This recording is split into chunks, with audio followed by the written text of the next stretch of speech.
Mesdames, Mademoiselles et Messieurs, bienvenue, je suis Nadal Amami. Je vous présente le résumé des nouvelles les plus importantes de ce jour. Son Excellence, le Président du Parlement, le conseiller Aguila Salah, s'est réuni au quartier général du commandement général de l'armée Al-Rajma, commandant en chef des forces armées, le maréchal Khalifa Haftar. La réunion a examiné les développements politiques et militaires au niveau local et international.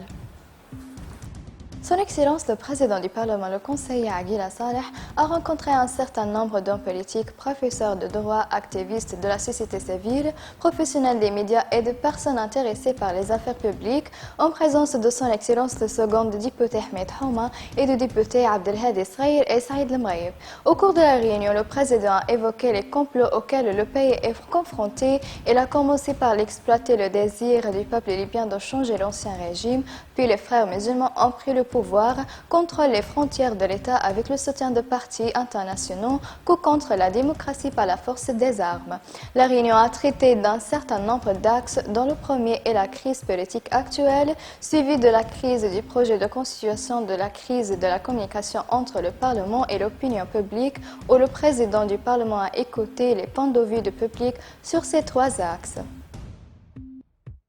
Le membre du Parlement, Hadi Israël, a commenté les sit-ins des enseignants affirmant qu'ils reflétaient leur civilisation et leur culture, soulignant que la Chambre des représentants avait commencé à résoudre le problème depuis le 15e jour de sit-in et discuté des dossiers avec Son Excellence, le président de la Chambre des représentants. Israël a déclaré qu'après avoir rencontré le conseiller et le gouverneur de la Banque centrale de la Libye, le ministre des Finances et le ministre de l'Éducation avaient été constatés pour des consultations. Elle a souligné que la question des enseignants est importante et qu'on ne peut l'ignorer car une vision claire a été dégagée et un comité était formé pour consulter et rencontrer le syndicat général des enseignants afin d'établir un mécanisme permettant de commencer l'année scolaire. Elle a également commenté la promulgation par le président du Conseil présidentiel de la loi inconstitutionnelle Sarraj visant à séparer l'enseignement public de l'enseignement supérieur, indiquant que le gouvernement de réconciliation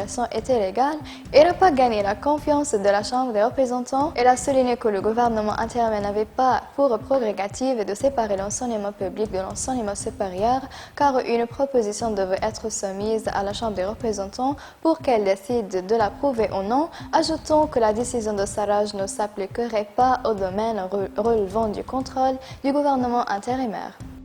Le groupe d'opération de la région de l'Ouest a appelé les citoyens à ne pas observer de mouvements dans les zones d'affrontement. Le commandant du groupe d'opération de la région de l'Ouest, Mabrouk El-Razvi, a exhorté dans un communiqué à engager les citoyens à appliquer toutes les instructions données au point de contrôle par les membres de forces armées et des services de sécurité avec une preuve d'identité à la demande. El-Razvi a souligné qu'en cas de violation des procédures d'inspection au niveau des forces armées ou des services de sécurité, des procédures légales strictes seront appliquées avec la plus grande fermeté, appelant les citoyens à aider les membres des forces armées et des services de sécurité à l'exécution et de tâches qui leur sont assignées jusqu'à ce que la sécurité et la stabilité soient restaurées en Libye.